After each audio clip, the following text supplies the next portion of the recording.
My name is Lovette. I'm 49 years young.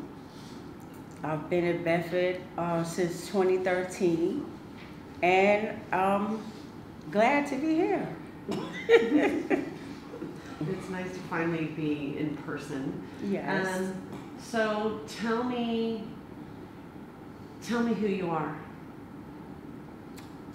Well, thankfully, I'm a living, breathing, thriving human being, a empowered woman, a woman, a mother, a peer. I'm just thankful. Mm-hmm. And what brings you joy in here? Helping people make it through this difficult thing called incarceration. Bringing a little joy into the atmosphere. Sharing my experience, sharing what helped me make it through the difficult days. Just being there as much as I'm able to, even in spite of my own circumstances. And what do you do to bring joy here or help? Most of all, I like to be present. I like to crack jokes. I like to, if I see somebody down, I like to come and try to cheer them up. I like to talk to people, to hear their stories. I like to listen.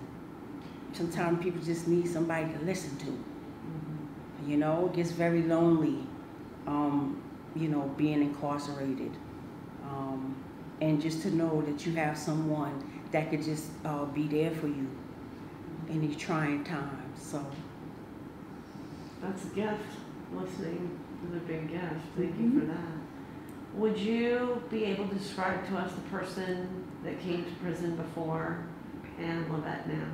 Well, Lovette, when she first touched state grounds, was very frightened. She was very abandoned. She was very lonely. She was very mentally incapacitated almost.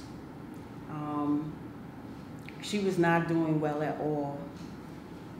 She was suffering from a lot of stress. She was having estrangement. I had estrangement from my family due to my crime, and I was not in a good space at that time. And who are you today? Wow, today I'm a transformed individual. I was able to utilize different means in order to get myself back on track, in order to get in touch with who I am and my emotions. I was able to really utilize different means in order to pull myself out of the dark place that I once was in. And I'm very thankful for that. And I'm very thankful for my experiences that helped strengthen me, that helped fortify me, that helped give me purpose, meaning, just a means for me not only to help myself, but to help my fellow peers. So I feel very thankful for that. And you're in a really repressive environment, so it's wonderful to hear that you're giving back so interpersonally to people. Yes, that gives me great joy, and it just really gives me a sense of being able to contribute something positive. Would you say there was a moment while you've been in here of transformation? Yes, it was like I had an epiphany. It was like the light bulb came on, and it was just a shift in my whole life. It was a turning point. So it set me on the right track. And will you share it with us? Yes. I basically was sitting alone with a pamphlet that one of the chaplains had gave me. And I started doing an inventory. And I started saying to myself, you know what? I started writing down on paper all the things that I was grateful for, all the things that I had, all the blessings that I had. And then I was like, oh my gosh, here I am dwelling on, oh, who doesn't come to see me, who doesn't this, who doesn't that. But lo and behold, I have this huge list of all the blessings and the good things. So let me start really dwelling on the good things. And like I said, it was like epiphany. Poof, it was wonderful. And will you share a few of those blessings with us? Oh my gosh, number one, I'm grateful to be alive. You know, I had hard times where I felt like I wanted to really, you know, not live anymore. But I said, if I take my life, that's like a domino effect. It affects others too. It's not only me. So it was like, let me fight through and just hope that good things will be on the other side of what, you know, I'm fighting for to live, fighting to make it through.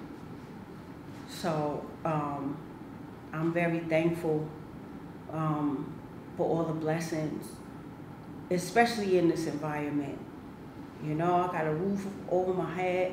I got somewhere to lay down. I got food. I'm thankful for the tablet program. I'm just so thankful because it could be always worse. So I'm grateful. And you're a beautiful light here, it sounds like, for so many people, and you've also internalized it for yourself to lift yourself up. Yes, I'm very thankful for that. And you've written us a little bit too and mentioned your struggle that choice to stay alive. Yes. And I'm glad that you brought that up today, because we have about 1,000 people or so that we communicate with, and it's definitely a running thing once that sentence is given to you, and it's something that people struggle with. Yes. Constantly during incarceration. So it's nice that you gave some light to that and hope to others as to what they can do to stay away from that. Yes, absolutely. It's so important. Is there something that you would like to share? I would like to share that I'm very thankful for San Quentin. I'm thankful for the work that's being done there. I just feel like this may be the starting point of something really fantastic. I believe prison reform is really coming along. And I feel me being on the inside, that I have a lot of insight, and I can contribute to that in many ways. And I feel we all have parts to play in truly wanting, you know, to rehabilitate individuals. And this is not, you know, the end of the story. That is only like the beginning. So I'm really, I feel good about that. I feel really good. Well, thank you for recognizing that and being willing to share. Without you in here sharing your voice, people wouldn't be able to learn. So from the bottom of my heart, and we have a staff of 10 men inside San Quentin, I would love to have staff or a team in here that is sharing voices and doing everything that they do in there and in other prisons, obviously, too. Yes. Do you have any questions of any in particular? Oh my gosh, not right now. I just feel like this is a wonderful experience, and like I said, it's everyone doing their part and being a part of something so fantastic. I'm very just grateful and honored, and I just wish everyone the best. And my fellow incarcerated individuals, I just want to tell them, hold your head, like keep your head up, You know what I mean? I feel like it's about to start getting really, really good. So nice. And we'll be able to send these tapes through our public information officer at San Quentin. So our guys in there and our team in there will be able to hear and see you. And you in particular remind me of someone on our team named Alex. He's now our poetry director, and there was no poetry before him. And he's always cracking us up, and he's light, and you remind me of him a bit. I think it's important to keep the you know, everybody's morale up. Because if you have, you know, people that's you know, it's fun, you know, make things fun, keep people's spirits up, they're able to, you know, hang on in there. Yeah. So well, thank you. We appreciate it.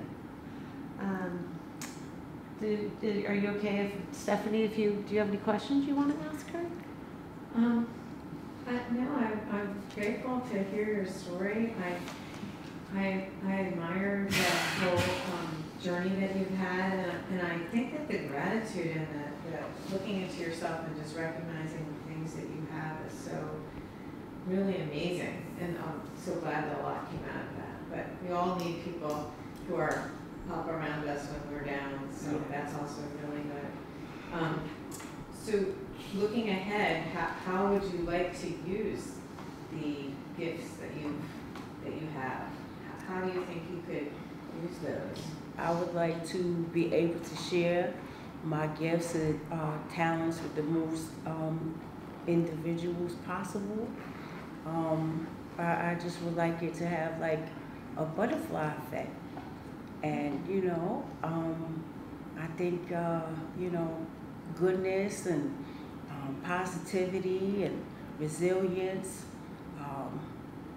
caring, spreading around kindness, no matter what, you know, the situation is, that could always be a wonderful thing. Yes. That's how relaxing we are here. Tell me, on a more logistical question, can I ask why you have red on? Well, I love the color red. You know, it's all about the love. Yeah. And that's my first name, Lovette. That's true. So I'm really partial. I love red. Yeah. And you It's got a red beautiful lipstick thing. too. Yes. Pinkish red. Thank you. Did you have any questions, Dylan?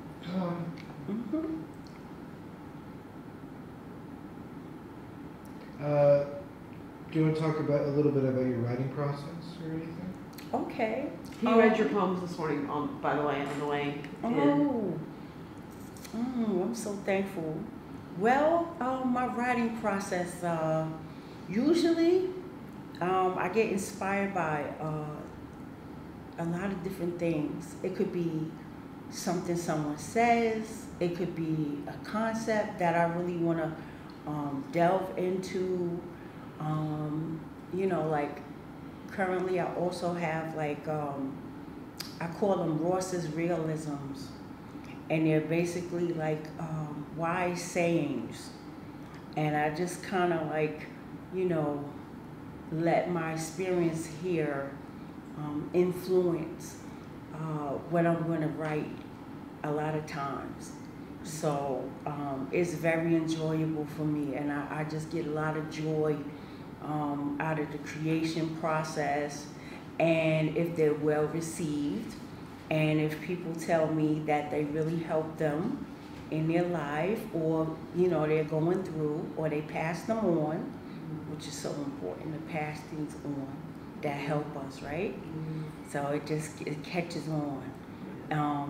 But I really enjoy the process, you know. Some of my writings take longer than others, but for the most part, they just kind of come like that, and I'm very thankful for that. So.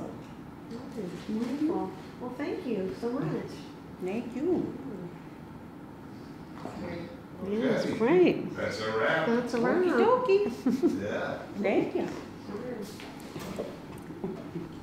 Okay. All right, we are done, Mr. Robinson. Nobody else, no more coming down. Unless the one and two, you want to sit up there. Thank you, Lovette. It's so nice